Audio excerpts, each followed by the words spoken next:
shooting of Pastor Jonathon Ayers in North Georgia is a very complicated and complex analysis.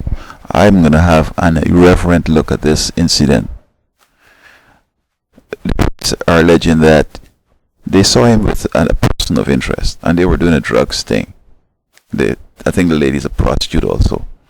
He dropped off in the gas station, and before they could get his attention to question him, he reversed the car. They allege he almost hit one. Then in driving forward, he almost hit one or hit him, and they opened fire and shot him out his liver, and he died a little way from the gas station. But cops will always say, "We're cops," and they will have their badge displayed, and these guys had the gun in hand. But I don't see anywhere in the video where their lives were in danger. I didn't see him reverse, almost hit none, nor in driving forward. They both were deciding to open fire. I don't understand why cops feel that when they tell you to stop, if you don't stop, you should die. Many of them, when they were kids, they weren't obedient, and even in the job, they haven't followed the policies of the organization. Some of them doing all kind of fun, beating the wives, smoking on the side, and all that. So, should it be that because you don't obey them, you have to go to jail or you have to die? I mean, come on. For him to jump out of the way, it would have caused him a couple calories. He could put it back in with a soda or buy some sweets. But now this guy is dead. It's going to cost at least $6,000 to bury this guy, plus this pastor, plus his wife is going to miss him. The unborn child will never know the dad. The church is going to miss him. The community is going to miss him. This young man said that his three loves are the church, Jesus, and his wife. But I'm just curious now. I'm going to get irreverent now. I want to know what was really going on here. I want to know why he did not stop and why he drove off. Now, he knew they weren't bandits, that he was going to be robbed or nothing. He knew they were cops. So why did he drive off?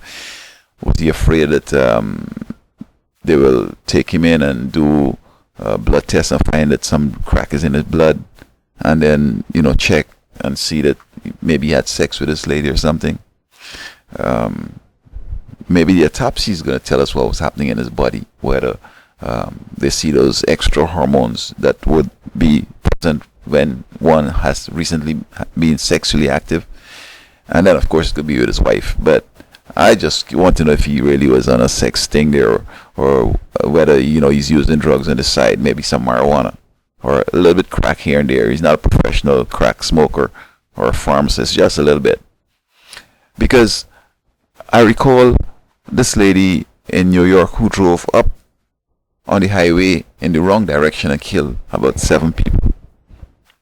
Her husband, he believes that she wasn't drunk and there was no marijuana in her blood because he never knew she to be drinking or smoking. Well, the autopsy did show this. And there's no other explanation why she would drive up the one way.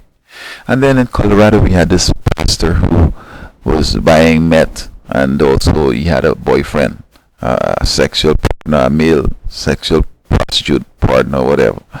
So not necessarily because he's a pastor, he might be a real good pastor, etc.